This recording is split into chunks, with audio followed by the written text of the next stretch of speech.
So, Peacemaker season 2 has wrapped up. He made peace He made peace. with himself. But have we? Has the world made peace with Peacemaker season 2? No. Apparently not. And we're going to talk about these 2 episodes here. We're going to talk about the end. I have a hot take. Oh, this is it. This is it. We got it. Hello, Peace Apps. Oh, Peace Apps. But if you do it quick, it's like Peace Apps. I'd like apps for peace. Got what exactly, General? Going to catch up. This is the catch up because we were kind of going episode to episode on Peacemaker. And then life got in the way. Hey, Angel of Death, you're free to go. And now we're going to talk about 2 eps, the last 2, and the wrap up of season 2. What? Oh, you made bail. And again, you don't like Peacemaker? You don't have to listen to this. You can go somewhere else. Well, I don't want to go. I suggest a park. I want you to touch grass.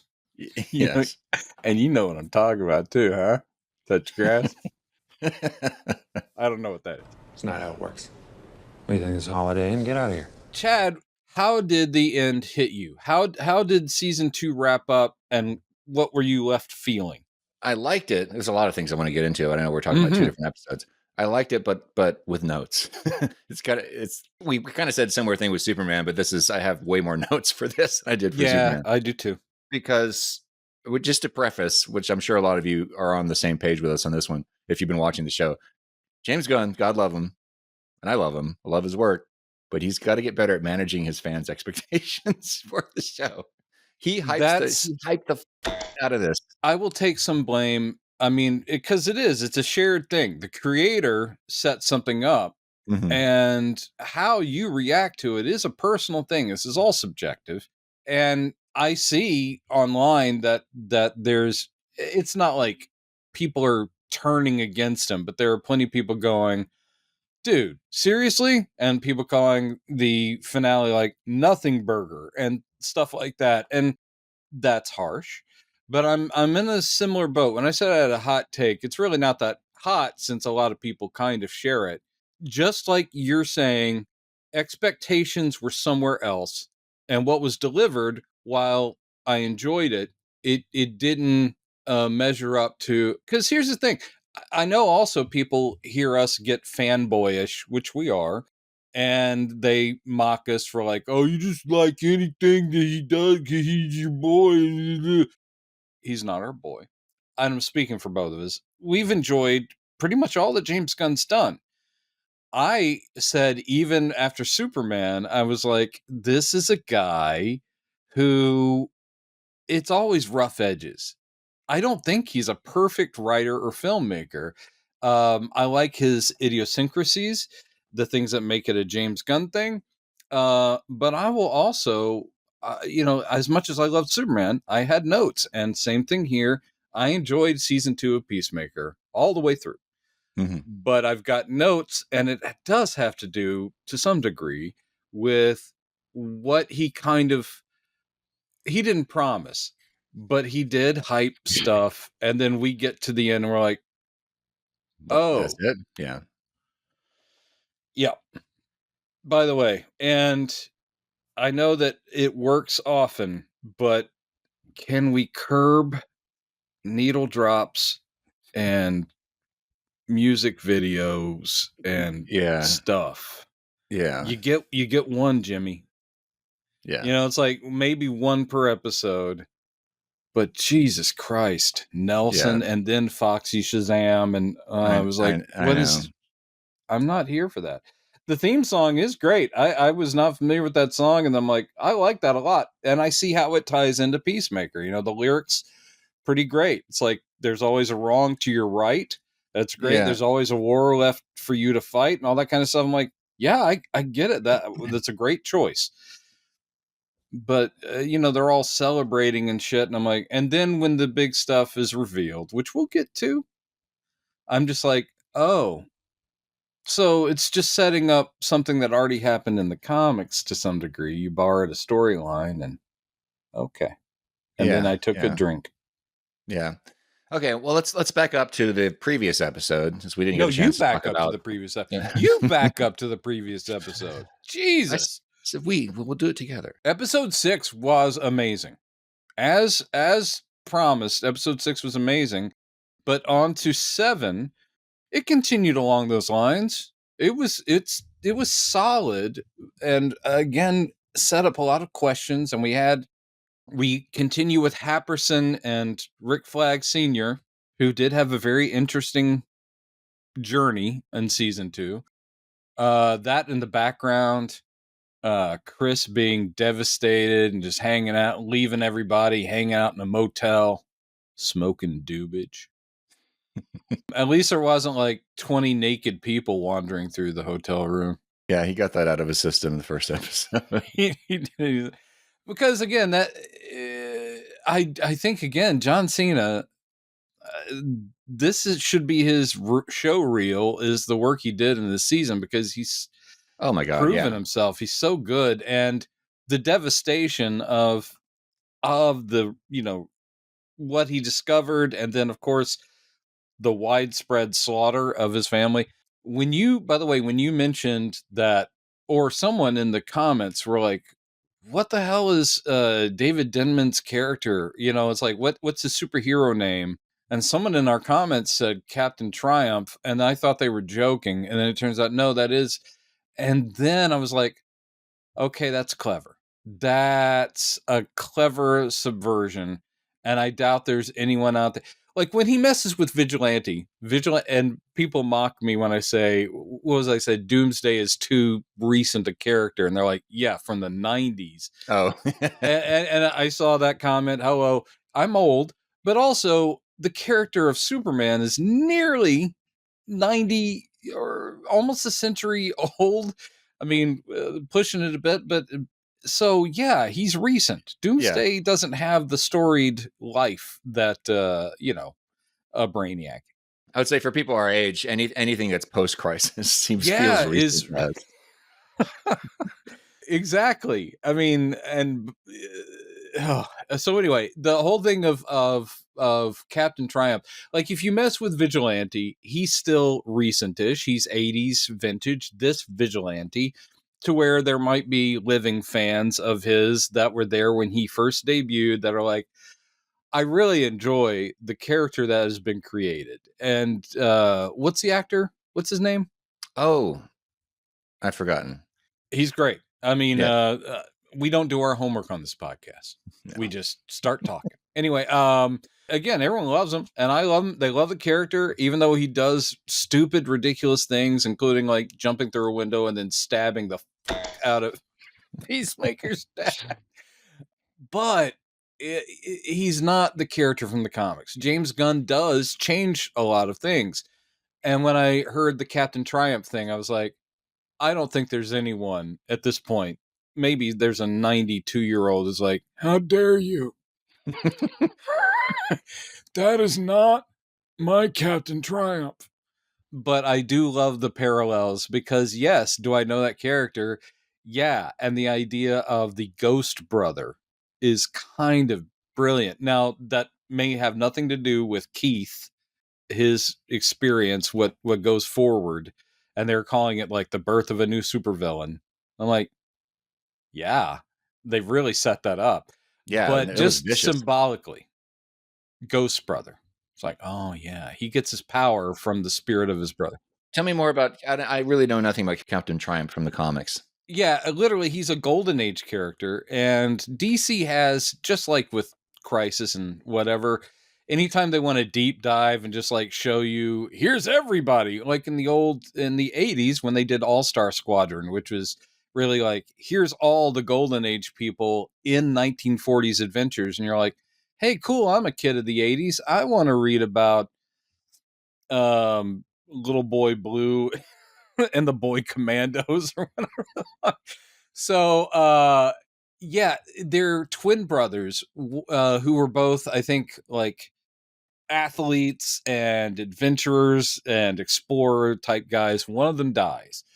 And mystically, the Ghost Brother still hangs out with his twin, but when he joins him, sort of like enters his body, he suddenly, the living brother has like sort of super abilities. And there's not really much of a costume, though he does have like a red shirt. And so therefore they kind of made David Inman's costume red. I was like, oh, I like that. It's pretty cool.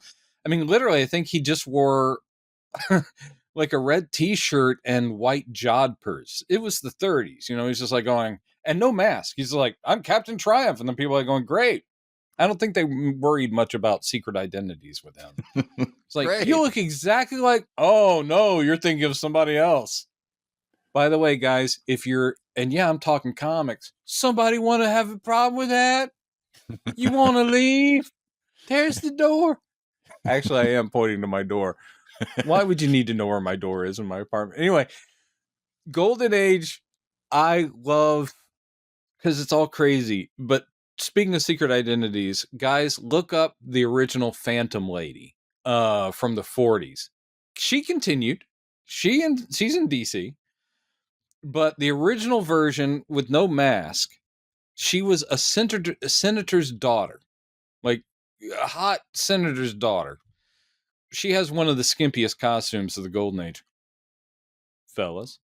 But the whole thing is she goes fighting crime in a skimpy costume and no mask. And people are, oh my God, it's a Phantom Lady. No one says, hey, you were in the newspaper. You're that senator's hot daughter. I mean, the idea that you could just go out and fight crime with no mask and then like go, I'm not her, but I've been told I look like her. Did she ever run into Jerry Lewis in any of her adventures? Oh, I wish she had. Phantom Light. Phantom Light. It was a Phantom Lady. Hey. With the not and seeing, but not a lot of hello. So are you saying that you think this version of Captain Triumph, They may go nowhere with that. he's going to be haunted, or you're saying he might be haunted by the dead Chris, his actual brother? Like that would be what I would do, but it may just be in name only. Like symbolically, the idea of a ghost brother, and he's still just going to be a guy in a super suit, which is what he seems to be. Because they really give us no backstory on the top trio and what their power sets are. It just seems to be armored suits. And I do like the peace bike. That's pretty badass. Yeah. I mean, there's a lot of unanswered questions, which I think he strategically left unanswered, because people are saying, oh, we're probably done with the Nazi universe. I don't think so. I think he's going to come back around to this at some point. And something. He might. If they're going to do something with his character, I mean, he doesn't have to be seen in that universe. He'll probably figure out a way to get out. He'll probably because he still has access to the QC. Yeah, he'll probably end up in this universe and fuck some shit up. So let's talk about what happened in that episode, because that was your memory is always much better. So to me, they kind of blend together. So tell me exactly what happened, or episode 7. I do think it was a great episode. I was also a little bit disappointed. We're talking about expectations again. This I will say was the fans' fault. This is not James Gunn's fault for what we were hoping was going to happen. And I think reasonably expecting certain things to happen in episode 7 that didn't happen. But because we saw at the end of the episode before that, ads getting chased down the street by an entire neighborhood of Nazi racist people, thinking, okay, so she's probably going to get captured and thrown into one of these concentration camps that the other Vidge was talking about. Instead, Judo Master saves her. Instead, it gets wrapped up like that in a really silly way.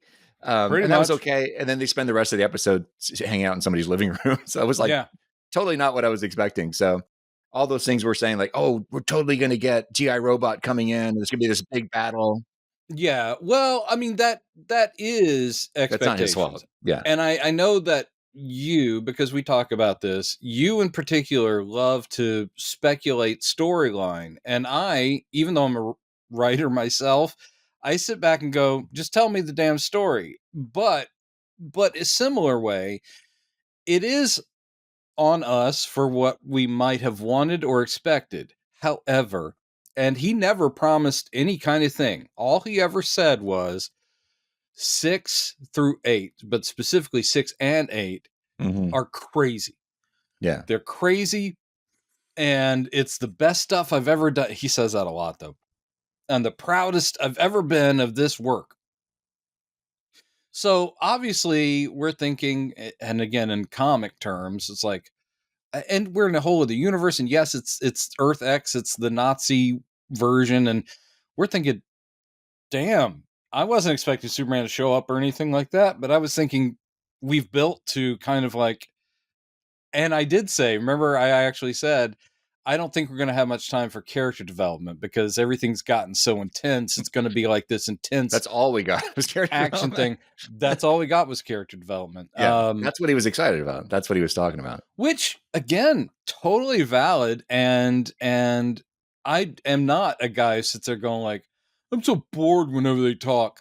I love them talking. I love it. And the scene where Ads is trying to convince Chris that he's worthwhile and to stay with them. I mean, Jesus Christ. And that actress. Yeah, Danielle Brooks, I think her name is. Yeah. Yeah, and she just, it was heartbreaking and awesome. And the scenes with Harcourt. In other words, I'm never disappointed when James Gunn goes emotional and here's me doing character work.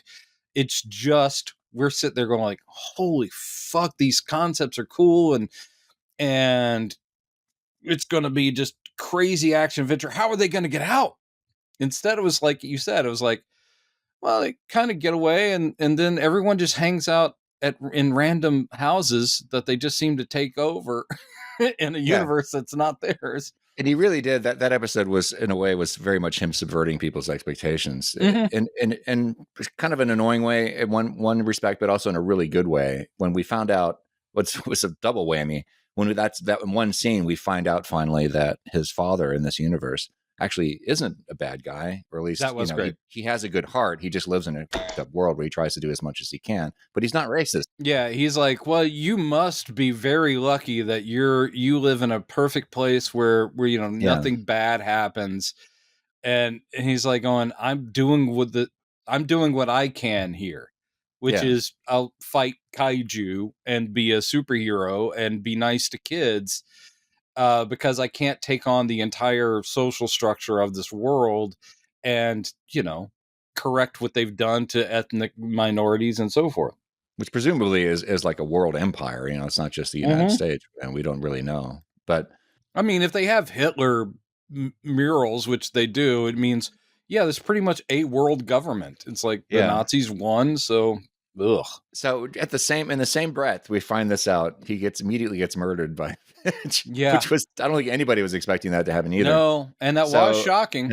And it was, the effect was like everybody's reaction to that was the same as Peacemaker's, and everybody in that scene was like, no, what are you doing? And that was the whole point.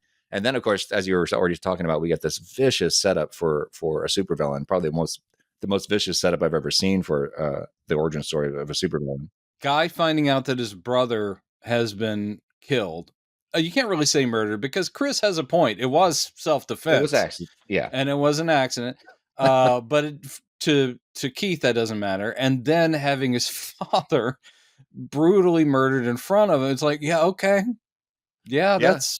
I do think it was funny that his dad, before all this happened, his dad's going, when they find out that their Chris had been killed, and he's like trying to talk his brother down. Like, hey, look, I loved your brother. Don't get me wrong, I loved him, but let's face it, he was kind of an asshole.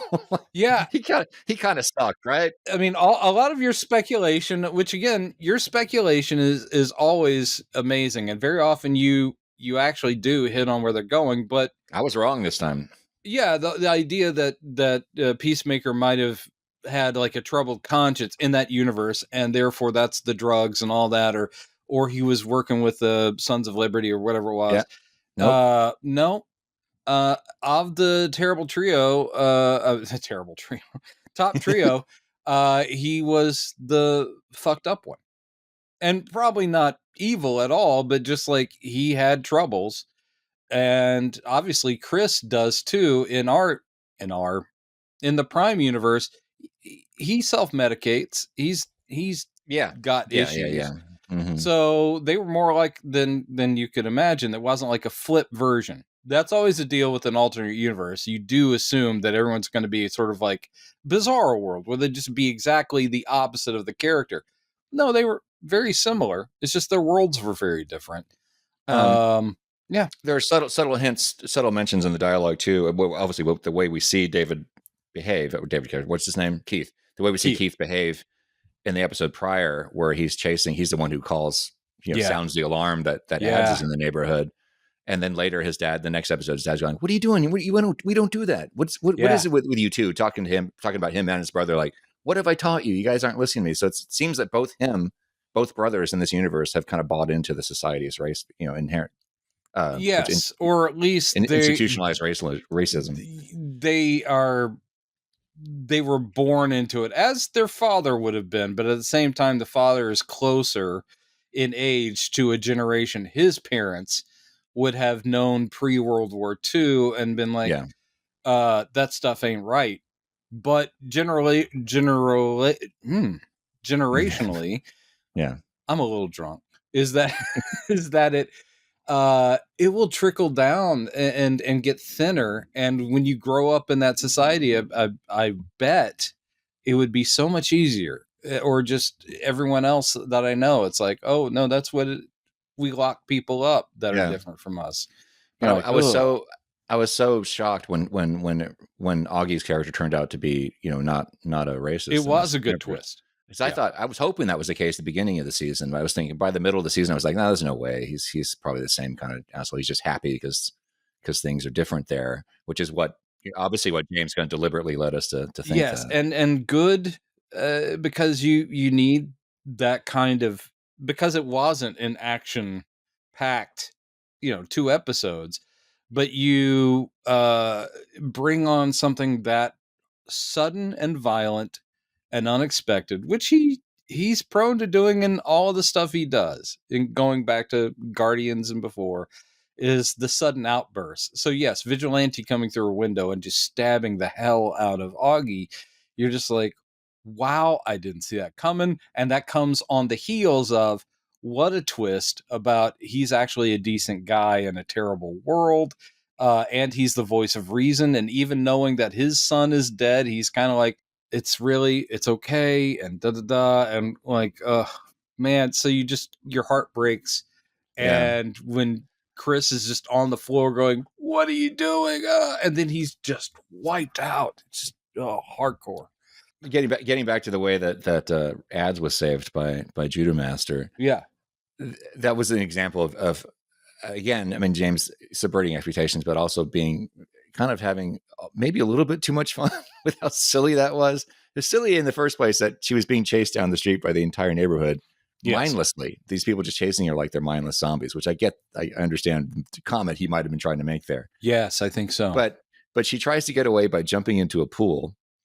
And then everybody follows her into the pool. Two things that don't make any sense. Yes. And then the way Judo Master kills him was that was awesome. But then they back up the scene. You see the pool's like maybe 9 feet wide. They all could have easily just stepped around it, it's so silly. Don't use logic. But brain. I think they deliberately showed the dimensions of the pool and that after the scene where they're walking away, like to show you how deliberately silly the whole thing was. It's like, yes. Okay. But again, James needed that so he could do the parallel where it's like, and he has Judo Master say, it's like, oh, kind of ironic that I saved you by electrocuting those people and you were the one who tased the fuck out of me. Mm-hmm. And she's like, yeah, thanks. And then they go sit and they have a chat about Nazi world. And Judo Master says, yeah, basically anyone that's not like them. So anyone that's, gay or a Buddhist or, Asian. And he's like going, oh, basically everything I am. Everything I am. Yeah. And he shows her because he's always snacking. And so it's like, look, Cheetos with like an OH at the end of it. And you're like, oh, okay. I mean, all those little tweaks, those are fun. I'm sure that their props department had a blast with the fake band posters and all that stuff where it's almost like our world, but not quite. One thing I thought after I watched the episode, I was like, wait a minute, because in this universe, you think, well, obviously it's not the case, but you think, okay, everything changed after World War II when they won the war.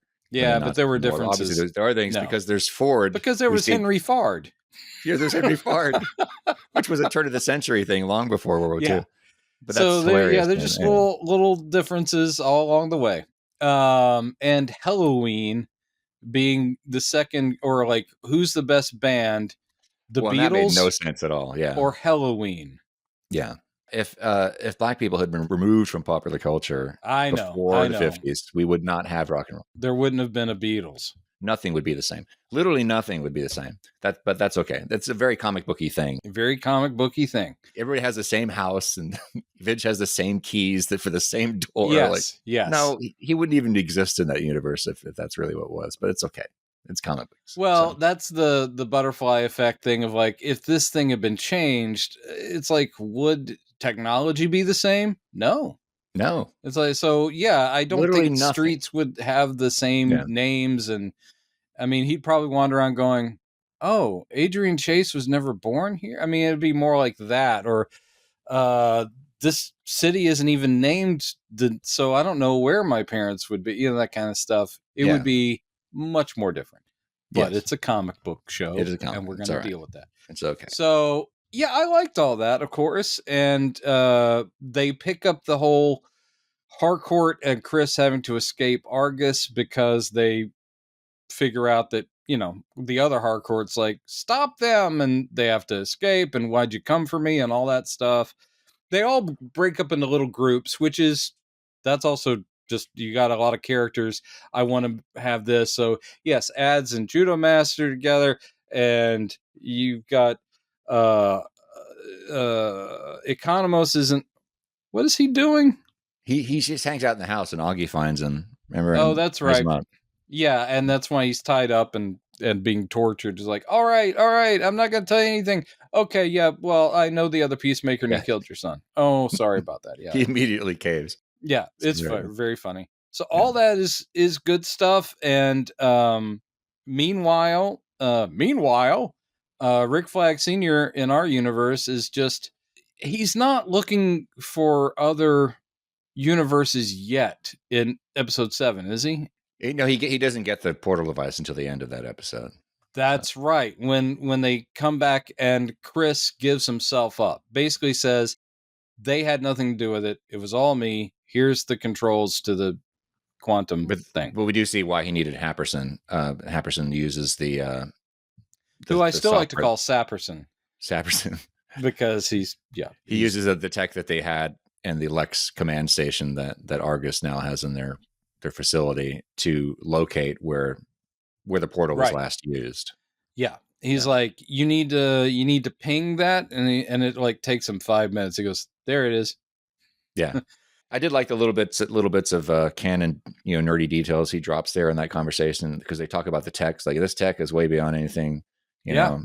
Yeah, this is way more stable than ours. Like, what do you mean? It's like, well, we could only keep it open for a certain amount of time, and the longer we kept it open, all this dimensional detritus, or whatever the word, dimensional junk would accumulate, thus causing that catastrophe in Metropolis. I mean, he basically wrote these things back to back, or even simultaneous. So he's like going, oh yeah, this will be great, because this will also indicate dimensional travel or quantum travel to other universes isn't inherently undoable. It just, like Luther, for being the world's smartest man, is still not capable of what these advanced alien civilizations have. So essentially they're like going, for Superman, it looked like anytime you open that thing, you got like 8 minutes before the entire universe is fucked up.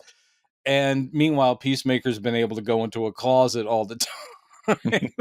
Anytime he wants. It's a whole other, universe, and no instability. And you can even pack it up and move it along. It's like, here's my new door. Here's something that was funny, is that from the beginning of season 2, all the references that Peacemaker makes towards what happened on the boat with Harcourt, I just assumed it was something I'd forgotten about from season 1. I didn't go back and rewatch season 1. I did not know we were building to a flashback. Mm-hmm. So I was surprised when we get there. That is episode 8, when we get the flashback. But all of that emotional work where he's essentially just going, you just got to tell me, did that mean anything to you? Which, again, that's episode 8. And it's not that yes, he's in love with her, but it's not that he's forcing her. He just wants an answer one way or the other. And she has so much blockage towards being open and loving somebody. And that's played really well. So even though people snarkily go like, "Oh, you got your wife a pretty sweet gig. She's in every DC movie ever." You're like going, he has created an interesting character that she is playing the hell out of. And even though, I was surprised to find out she was a character from the comics because she made no impression on me. I've probably read comics with Harcourt in them. And I know that she ends up being a evil double agent in those, thanks to Wikipedia. I was like, really? Oh, cool. But I had no idea. And James Gunn's like, yeah, I guess I eventually said, we're not going to do that with her because there's too much story to lose out on and da-da-da. Again, it's like, I doubt there are Harcourt fans from the comics are going, how dare you make her an emotionally engaging and, troubled person that'll be the love interest of Chris Smith, a.k.a. Peacemaker. But that stuff, it all hits. Yeah. I mean, every scene is good. It's just we were thinking other things might happen.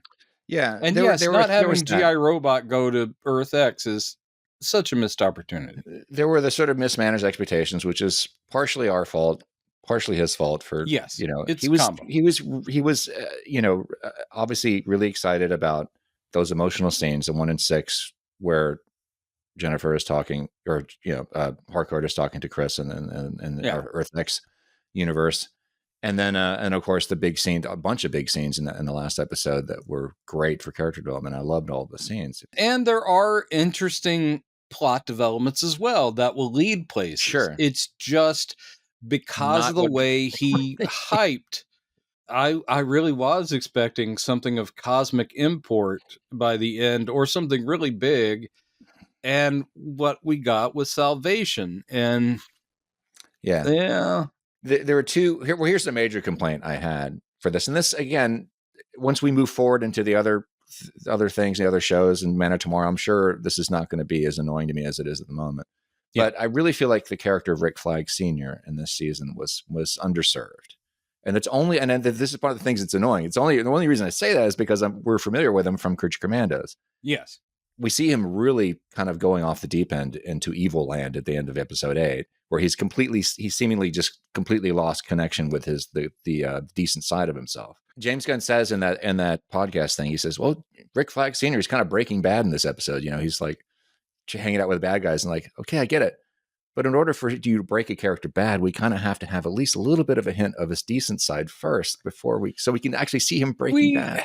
We get a little bit of that. The main problem is he's not a main character. We don't get to spend a lot of time with him. Those flashback scenes and even the modern scenes where he really, and he's not being necessarily manipulative. There's a little bit of that, but he does genuinely care about Harcourt, and the way he was sitting there going like, he did care about you, and I do too, because you were good to my son. And the whole thing of like, it's Rick, stop calling me General, and all that.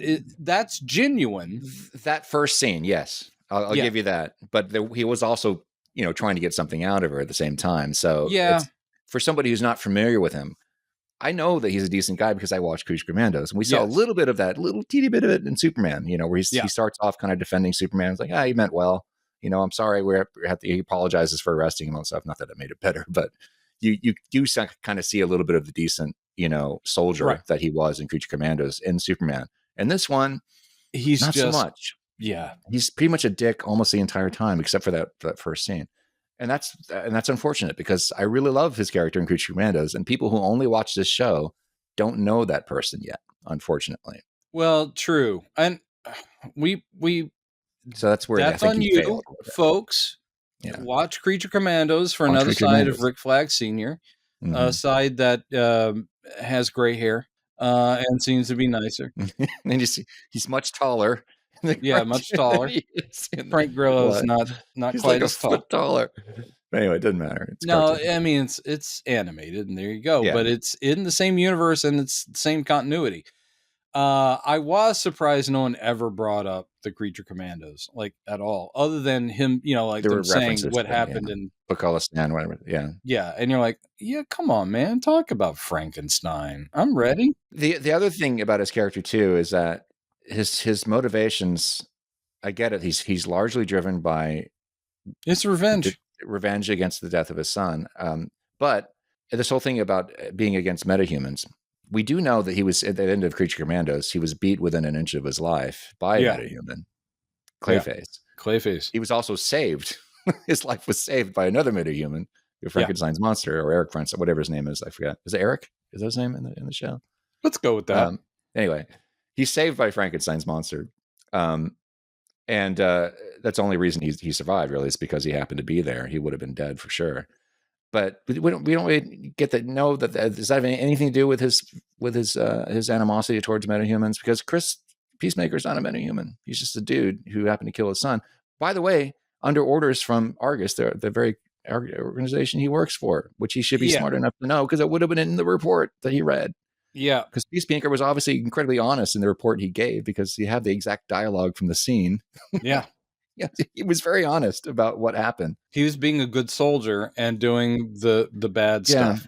And I know it just didn't serve the overall story arc he's going with, but it would have been really nice to give Rick the space to reach that realization and have that arc in this season. But that's not what the plan was, obviously. I think Rick Flag Sr., unless they've already said that some of the talked about extra shows are already kind of being shoved to the back or may never happen. Like he talked about a Waller show. Waller. Now we got Checkmate without her. Yeah. Yeah. And I think that's kind of been backburnered. I think that even though he has creative control, he and Safran have creative control, I think they have to deal with studio saying, look at what's happening with Marvel. If you don't focus on the top tier characters, no one cares. And I don't agree, because again, I can watch a Peacemaker show, and on the list of my favorite superheroes, he's way in the 300s down. I mean, he's not towards the top. Not a great character, but what James Gunn has done with him is great, and I will watch it any day. I will go see that Clayface movie. I don't know what to expect, but I like the people involved, and apparently it's going to be awesome. I'm ready.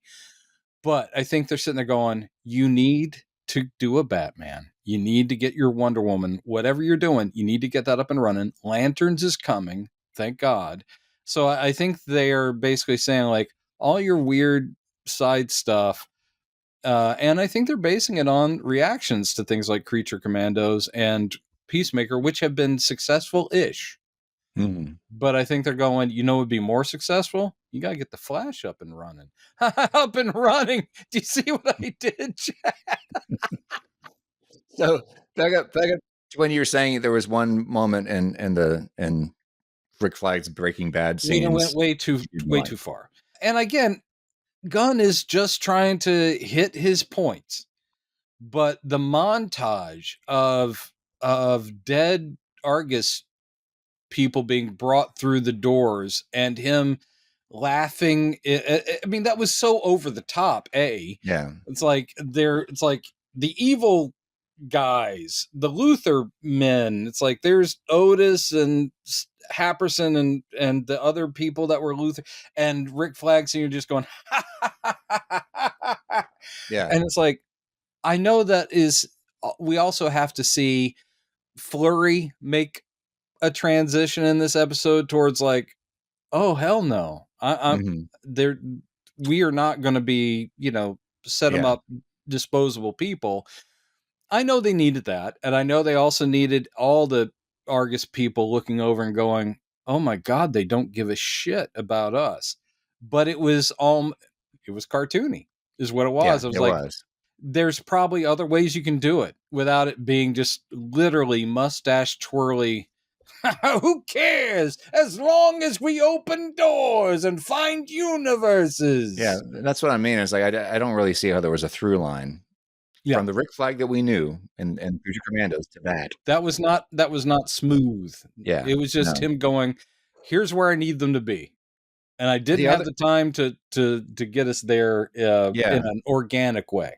The other thing, and this is a little bit more of a minor complaint compared to that, but Sacha Baron Cohen's character too, I think, was underserved the revelation she eventually has. I'm glad that she turned out to be a decent person in the show, and she's going to be on the good side. That's cool. I am glad that she's in Checkmate.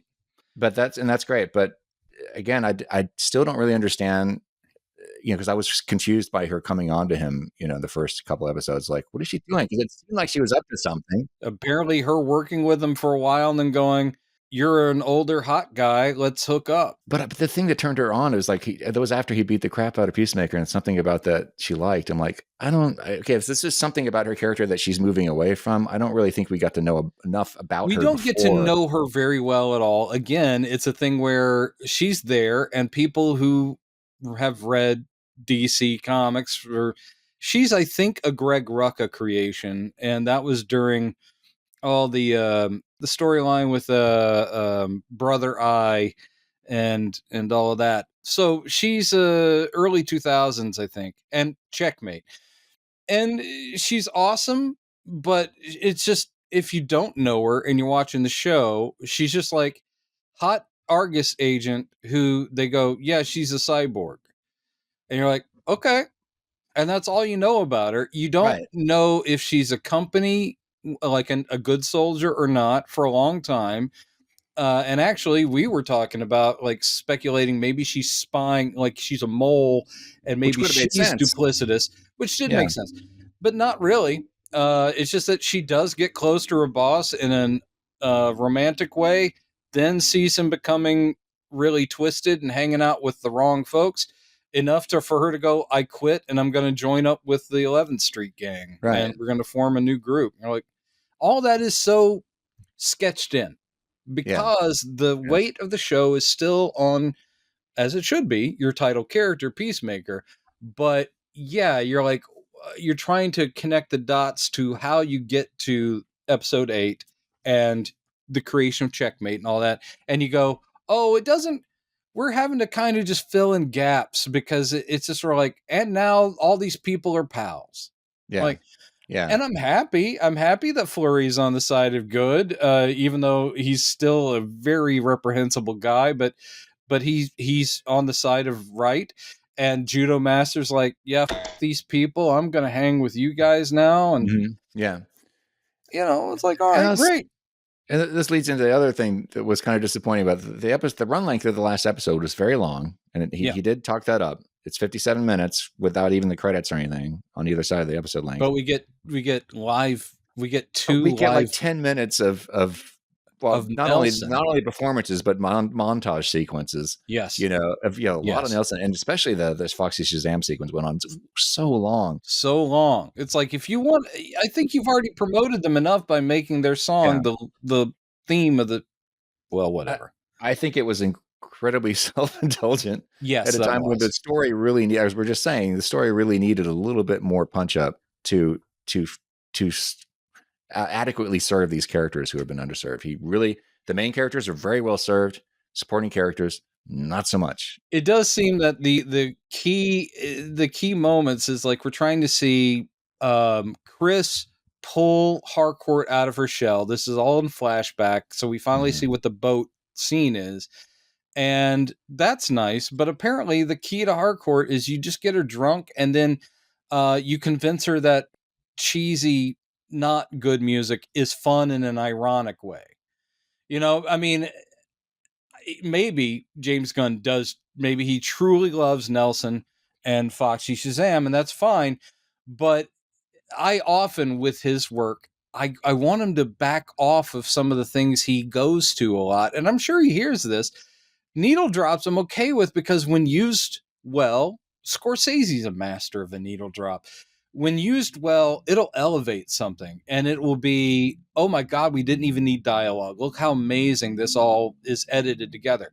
But as you say, indulgent when it's just like, what do we see other than, hey, we're kind of drunk and I'm enjoying this goofy music, and now we're dancing together to goofy music, and now we're bonding and we're going to kiss. It's like, oh, okay. And like I said, you get one Jimmy. You don't have Foxy Shazam and Nelson, but even then, as you said, there's also montages set to songs. And I'm like, I get it. That can be a useful tool, but you go there too much. Also, here's my big nitpick. The big concept of Argus is just exploring these doors, and we don't know why yet. It's like they think it's just like we're cataloging or whatever, and they're going in hazmat suits because they don't know what the environment will be on the other side, and literally they're checking infinite doors to see which ones are unlocked, and then they go through into a whole other universe. What a missed opportunity. That's what bugged me. Because again, he's usually great with Easter eggs, but I think it was just like he probably in the script said, "All right, you guys come up with something weird," and I can sit there as going, it could have been Gym World. Speaking of Creature Commandos, because it kind of set up Amethyst a little bit. The princess is kind of like a stand-in for. There's so many DC universes or worlds or futures, and they could have ended up on Tamaran, which is where Starfire's from. There's all kinds of things that they could have used. Instead, they're just like, here's a crazy world with the spider skulls. And you're like, and that is connected to what? It's not. It's just for shock value. Yeah. And here's one thing he went to that I want to put a moratorium on for everybody, because it's so tropey. A cute world. A cute fantasy world, and then you see adorable little pixies that end up eating your face off. Jimmy, it's been done. And the idea that the cute, adorable, that people go, oh, and then it attacks you, just stop. I mean, can it get any better than Galaxy Quest? I mean, they show up and it's like, oh, look at that. And then it's like, yeah. And it's tropey, man. It's tropey. Yeah. And it's just so he can go, oh, put more imps in there. It's all about imps. It's like, oh, put imps in Superman, and these are imps too. It's an imp world. And you're like, okay. Yeah. So I was like, wasted opportunities, because he literally could have shown us the fifth dimension where Mixia Spitlick's from. Anything, because they spent money on the effects. So why not make it something that we were excited about? Yeah. We do get Salvation, which is established. The storyline Salvation run from the comics is good, even though it was also kind of ripped off of a Marvel idea, because during Civil War, in Marvel, it's like, where are we going to put the rebel superheroes that refuse to be registered? We're going to put them in the negative zone in a prison that's in a whole other universe, so they can't get back into ours. And then DC stole it for Salvation Run. I mean, Marvel and DC are constantly going like, oh, pretty cool idea. All right, let's go on. And Salvation Run's fine. But having Peacemaker at the end of this thing be part of Checkmate's established, and we get a slow motion hero walk scene and, all that kind of stuff to a song. And then immediately he gets bagged and thrown into a whole other universe. Like, hey, you're our test subject. Welcome to Salvation. It's a perfectly paradise world. You're on your own, but you can't come back ever because we control the door. And then, horrible monster growls in the forest. Here's one thing I do kind of think that is because Salvation Run isn't tied to this, but Rick Flag Sr. is kind of. There's the War That Time Forgot thing from like Bronze Age DC, which was a World War II adventure where Rick Flag Sr. and like the losers and a bunch of the war heroes end up on a like an Edgar Rice Burroughs island that has dinosaurs and stuff on it. It's like a perfect paradise, but there's all these dinosaurs. So Suicide Squad, the original Suicide Squad, not the one with the supervillains. Rick Flag Sr. and his girlfriend and the two scientist buddies, the original 1960s Suicide Squad. They ended up there too. I think they call it, is it literally called like Monster Island? Which sounds really basic. But I keep, when they did the growls and stuff, I was like, oh, that's cool, because Rick Flag and a perfect place with scary big dinosaurs and stuff. It's kind of a sideways that. Do you think it's dinosaurs, or is it parademons? Well, if it's parademons, I mean, if they literally do, or both. if they're doing Salvation Run, then it is Desaad. It's tied into Darkseid, and I mean that's great because for one thing, again, I don't want to revisit Snyder's universe at all, but it would be a shame if James Gunn's like, no, we're not gonna use Darkseid. No, I know you have to. He's I know. too good. Let's explain it real quickly for people in the audience who may not be up on this, because I've heard all about. I didn't read Salvation Run, but I've heard all about it by this point. Yeah, that it was a planet very similar to what we see here, where they're sending metahuman villains, like supervillains, to including Lex Luthor and the Joker, not necessarily metahumans, but all the bad guys. They're sending them to this planet, and it's somewhere where they're exiled there. But it turns out to be also a training ground for Darkseid's parademons, led by Desaad. Yeah. So and again, it becomes kind of a survivalist thing, and it was very cool. It was a good concept. And again, I'm a sucker for the fourth world characters that Jack Kirby created. So yeah, if they go there, and here's the thing, James Gunn did say one of the reasons we were so pumped, because Peacemaker season 2 ends with one of the big concepts that I sold the entire DC universe, my vision of it, sold to Safran and Warner Brothers, and they were really excited by the idea.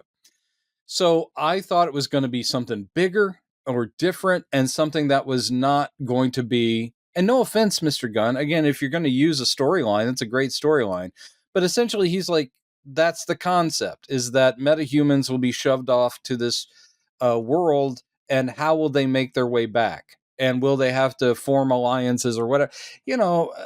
Okay, I'm ready for that storyline. At the same time, I just wasn't blown away because it's based on a comic that I have read, and because it's like, okay, what, Lex Luthor and Superman are going to end up there, or send Brainiac there, or I mean, and he's like, I don't know about a Peacemaker season 3, but we'll see the continuation of Chris's story across all these other things. And you're like, right. So Peacemaker will be in the group whenever people end up on Salvation, whether it's in the movies or TV shows. Okay. And I'm just having a hard time visualizing where that goes, or being that pumped. It's like, okay. I mean, we already have a multiverse that we can deal with. So the creation of a,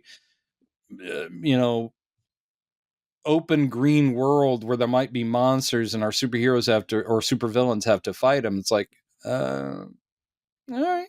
I do trust him, and whatever it will probably be entertaining.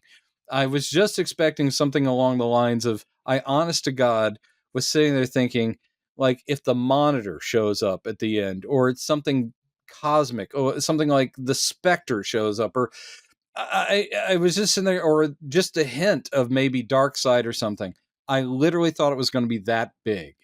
And that's on me for expectations, like you were saying, instead of, John Cena being shoved through a door and he's standing in a forest, and you're like, oh, okay. The funniest, like, not met expectation, I thought, because of fan speculation, I thought was funny that people saw the title for this episode being Full Nelson and thought, Kent Nelson? Are we going to see? Oh, yeah, of course. Yeah. Like, and it turns out to be wah, wah. And I was like, no, Dr. Fate, are you fucking kidding me? That would be so 40-year-old band from, Gunnar Nelson. They're looking good. They've committed to those the long hairstyles. Yes. They're still rocking them. But I mean, there's just a little too much of the, I encourage Mr. Gunn to continue being as thoughtful a creator of superhero stuff. I want him to continue and oversee that universe. I want him to examine his own work and go, yeah, I go to this too much. It's like, okay, I know you love your pets. That's why Eagly became a whole thing. And we also still don't know what the hell is up with Eagly, by the way. He's like, oh, don't worry, there's big stuff with the Prime Eagle. And you're like, oh, but we're not going to see it. We're going to find out. Yeah. And he's like, yeah, maybe someday. Yeah. I got all kinds of ideas. I'm like, great, me too. Yeah. I kind of think, and we will never know unless he confesses to this, but he did say, you know, it was a big challenge for him, and it kind of made him miserable, the fact that he had to do this season Yes. of Peacemaker alongside Superman. They were literally filming at the same time and the same studio in some places. That's why we had that picture of David Cornsweet with John just Cena. coming over and saying hi. They just happened to be filming the same day in the same studio. But I kind of think, because this is the overall quality of the story of the writing in this season is so different from the first season, which was pretty much perfect. And it was a great season, really cleverly written from start to finish, a lot of really satisfying payoffs.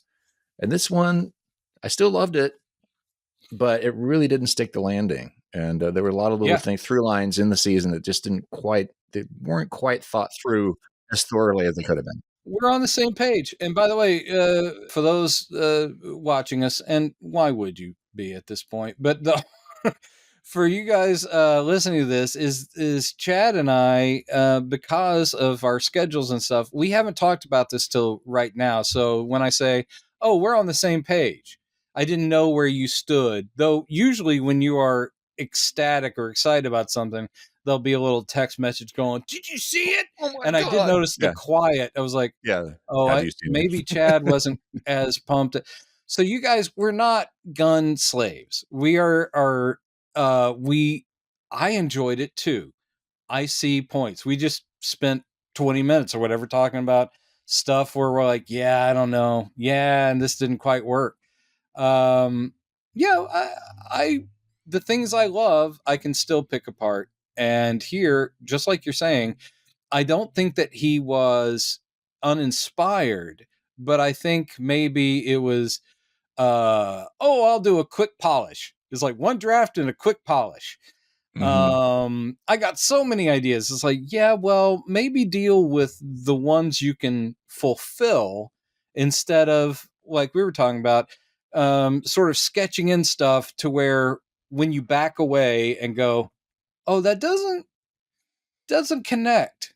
It's like that is he's making all these character leaps to get to a plot point that he wants. And I would say stick to the main story and don't drastically alter side characters, because it'd be like, wait, why? It is like your reaction to like Rick Flag Sr. It's like, can you explain why? And what is Sasha's deal? Do we ever? I mean, I kind of appreciate him not giving us origin stories. I mean, he's like going, we'll find out eventually, because they never say, why is Sasha a cyborg? We just know she is. And we don't know where the information is it part of OMAC? Is it part of the OMAC project? We don't know. It's just sort of, okay. It's just this is a little, I mean, yeah, there's the tropes and stuff he keeps going to, which you're talking about, but he usually does write his characters much better than this. That's why I kind of think that he lost the thread, or he just didn't have the time to give the show as much attention as it needed. I don't think he may not have had the time, but I will say this: if this is the kind of stuff the guy can create when he doesn't have 100% focus or time, that's impressive. He's so polished and good that even his tossed off, and I'm not going to say this was tossed off, that's an insult. He still had to work at it. No. But something this sort of arbitrary or like obligatory, that's it. Like he had to do. It's an assignment. I still enjoyed it. And it still had some of the best James Gunny moments you'll ever have. And you're like, that's great. And I did watch the wrap up thing after the episode, and you can tell he's genuine about, oh man, he's like, yeah, it was tough, but I'm so glad we got to do it. And it's the best work of all these people's careers. And I'm like, yeah, there's a lot of amazing stuff in there. And it's a lot of stuff that I would have, if I were his editor or script supervisor, I'd be like, hey, you might want to thread this better. Maybe one or two lines of dialogue to help them understand what's going on in this person's head. Yeah. Because, you suddenly go, oh, why do they even know where that person lives? You know what I mean? I also appreciate this, though. Every time, I said this in the last time, like the Argus headquarters looked like an office park. This is the least Bruce Wayne comic book world ever, because yeah, you've got the quantum closet, but at the same time, like Harcourt's apartment looks junky. I mean, I was actually very charmed by like a box fan in the background. I'm like, none of these people live big. And Waller's daughter, because Waller, lifelong public servant, but I'm assuming fairly well off because of where she is but adds her and her wife's place. Oh, and that scene was again heartbreaking. The guy knows how to do it. Yeah. That scene where she basically breaks up with her wife because we just want different things and I'm not the one for you. Oof. Yeah, Right excellently there in my written scene. heart. That was another story thread that kind of was a little underserved because we didn't It was really get to see underserved. enough of the two of them. Yeah. It was like, oh, I'd forgotten when we got back to it. I was like, oh, we're coming back to this now. Okay. I do like the idea that they eventually were able to get through the block that Vigilante had with all the money and stuff. And they're like, we can make the blood money good. And it's like, oh, that's perfectly explaining how they are able to set up Checkmate. Even though, again, Checkmate is in name only from the comics. This is as far away from the concept from the comics as you essentially, they're like in a private detective agency or something. In the show, and they're literally like the UN of espionage in the DC universe, because it's multiple nations putting agents in as kings, queens, rooks. It's like chess pieces, pawns, and so forth. And I love the comics Checkmate. And here you're like, okay, in name only, it's cute. And we literally get no explanation for the name. No. I mean, even if they just said, like, we have to keep an eye on them and we are outside of their influence, so we are checkmating them because we are the guys on the other side of the board, making sure they don't fuck with the people, but that could have been a couple of sentences. And it wouldn't have to be something as cheesy as someone going, yeah, we'll keep them in check. Checkmate. Yeah, say that again. They could have too, instead of the running joke with Vigilante spouting incorrect animal facts. He could have been spouting incorrect chess facts the whole season, which would have given it away. I know maybe that's why he didn't really hint at it too much. People was like, "Checkmate's coming later." More than likely. For the show, emotionally, it felt great that these people are all together now and they are unified, and Chris has a sense of purpose, which is what he's always needed. Unfortunately, the government took advantage of that and gave him purposes that were not great. And now he has something that's his. This is all good. But yeah, I was sitting there going, excited, and I even knew it was coming. I mean, I knew it was coming. When you include Sasha Bordeaux, I'm like, when do we get it? When are we going to get it? Did you enjoy the fact that Economos at the end of the show is wearing a squirrel shirt? I didn't catch that. No. The whole. But I was really. I was like, I think it's an actual still from Superman, and I think it was James Gunn being snarky about everyone going like the save the squirrel moment. He's like, I like the squirrel. I like squirrels. Okay. So yes, Economos at the end of the show for like the last couple of scenes is wearing a squirrel shirt.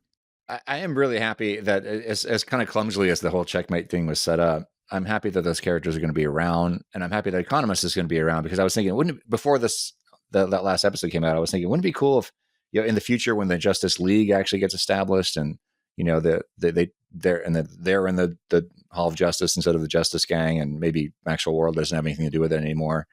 Who knows? Maybe Bruce Wayne buys it. But wouldn't it be cool if John Economist is there on the team? It wouldn't be cool if John Economist is like the man in the chair at the Justice League. But I would love it. Well, if one thing, here's the thing. Steve Agee, that guy, I mean, I know that he's a comedy guy, but you need that, and they've created an interesting character. The way he's, oh God, all the stuff with they're like Stalin, and just the fact he's like, why'd you choose me? Because he doesn't like other people. He doesn't have that skill set, and the whole thing of him like going like, did you guys catch the game? And everyone going, there wasn't one. He's like going, oh no, it was you, man. Fuck you, man. It was really good. And then like, oh, hey, did you hear the joke? And of course the the tacked on post credits stuff. Just it was very funny. Yeah. So I love the guy, and if he ends up being the guy in the chair, awesome. Though, in the 80s, it was Oberon, Mr. Miracle's little pal, little person. Oh. He was always, because he doesn't have any powers, he's just the best buddy of Mr. Miracle. So yeah, it was always him, like the monitors and stuff going like, hey guys, there's something going over in Russia. You need to go over there really quick. And yeah, I have my preferences as who's the man in the chair. And also, man, Mr. Gunn, get somebody on John Jones, Martian Manhunter. Talk about an amazingly essential character in the DC universe that has gotten so little play. Yes, I know he was in Supergirl. Am I going to watch Supergirl because he's in it? No.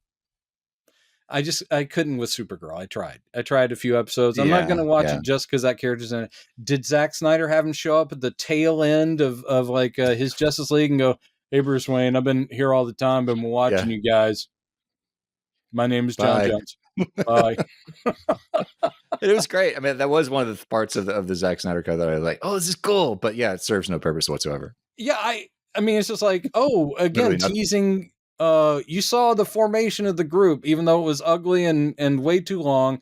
But what you really want, which is them as a group doing stuff together, hanging out either in a Hall of Justice or a satellite or whatever the hell they're going to. It's like, we want a Justice League movie, goddammit, where they are a Justice League. And the Justice Gang is hilarious, but eventually we've got to have a Superman, Batman, Wonder Woman, Flash, Green Lantern. I mean, at some point you've got to have a Justice League movie where they know each other, they work together. They don't have to be like chummy. I mean, you got to have character dynamics, but you just don't want to go the Snyder route where everything is dreary and everyone's distrustful and it's all just grim. Yeah. Meanwhile, I'm trying to dodge the slats of sun. So I would say I'm still optimistic for this because as we were saying, I think that both of these, I mean, honestly, Superman, as much as I love the movie, is he made some weird, there's a lot of weird expositional moments in the movie, which he doesn't usually resort to. The man never turns out something that's perfectly crafted. Well, and this was just a little bit on the substandard side for him in some aspects. It still was an amazing movie. Obviously, it was exactly what Warner Brothers needed. I own it. But the good news is, he obviously was overburdened, and he's beyond that now. So now the UCU is cooking. We've got Lanterns coming up next, I guess, and then Supergirl, and then the year after that, Man of Tomorrow. I wasn't Clayface before that. So yeah, Clayface before that. I mean, he gets to kind of take the foot off. He gets to kind of step back and do his bigger job for a while and just write. Which he's been honest about. He wants to kind of, I mean, Man of Tomorrow is something he's working on, but that's, I think, it. And I think that's good. In other words, rest, bring everything you got to it. Don't do a bunch of needle drops. Don't have cute imps that bite people's faces off. Don't have a father-son thing. Yeah. Don't have, I mean, there's all the trademarks of Gunn's storytelling. I see it in my own stuff. There are things that I go to too much, and I at least have become aware, and I'm like, oh, I'm doing that thing again. And I try to, not that anyone's tracking it but me, because who the hell is tracking my writing? But I sit there going, I don't want, if anyone ever reads the stuff, to sit there going like, geez, he just keeps going back to that well. It's like, change it up. And I'll be aware. I'm sure he's also aware. Plus, people online, they're harsh. And they're letting him know. They're like, hey, dude. That's another reason why I'm not too worried about this in the long term, because he does pay a lot of attention to what happens, what people are saying. He literally watches these shows on YouTube. I don't know if he watches this one, but he does watch shows like Boba Talks. I hope you don't mind him calling you Jimmy. It's probably pissing you off. He does actually watch stuff like this, which is kind of interesting that he is that deep into the nerdery that he just enjoys it. So he will hear all these complaints. I'm sure he's already heard them. So. Again, I am still a fan. It's just that there's no one who I just sit there and just go, I don't care, man. Anything they do is amazing. I just love it. There's not a single person. Again, I mentioned Scorsese. Scorsese's done some movies I thought were incredibly boring and not great. The greatest artists of any particular medium have their downtimes where you sit there and you go, I can't really justify that. Or like that album that person put out was like, what a clunker. That's just awful. Does it mean I don't love the stuff that they did that was amazing? No, I love that stuff. But yeah, all artists trip. Yeah. And so you go, okay. So his batting average still very high. I still recommend you watch Peacemaker season 2. The good outweighs the bad, which is true of everything the guy has pretty much ever done. So unless out of spite, you're like, I will not watch anything made by the man that took my Snyderverse away. He ruined Henry Cavill's life. He literally dug a pit and filled it with acid and kicked Henry Cavill into it. That's how evil James Gunn is. No, that's not true. As far as I know, Henry Cavill didn't end up in an acid pit. Okay, so we're now out of Peacemaker entirely. What do we talk about next week? Oh boy. Are we gonna do the thing? Maybe we're gonna do the thing. We should. All right, man. Then the week after that, I'm going to be in Ireland. So, well, you know what? That'll cleanse your soul. So let's do it. How about next week we talk, speaking of Snyder, let's do Man of Steel. Man of Steel. And then take some time for recovery. And then we'll be back to talk about Charles Nelson Riley, the second. Yes. Well, the part 2 of our ongoing series. I don't know. We'll find something to talk about as we always do. But thank you guys for listening to us ramble. I'll say hello to my brother who does listen to every single one of these and either comments on the thing or texts me and says, you got this wrong. Anyway, thanks guys. We appreciate you. You know what would make an excellent Christmas or Thanksgiving gift or Hanukkah or any of the holidays you celebrate? How about a Prodigious Saps cap or a t-shirt that says, look up in the sky, there's that guy. It's all there. Check below. Friend, like, subscribe. I'm trying to do that official thing where you, at the end of the podcast, you tell people how to help you. And great. We did get over 6,000. I'm very excited. Yeah. We got over 6,000 folks. So it's still working. And let us know your thoughts, even if I never respond to them. Chad. And I do read them and will comment on the ones that stuck out in my head. Anyway, guys, thanks. We'll see you next week. And maybe I'll look this dapper again. Maybe I'll wear. I like the fleece. It's very comfy. It's very comfy. I'm gonna wear this again. All right, whatever. All right, bye.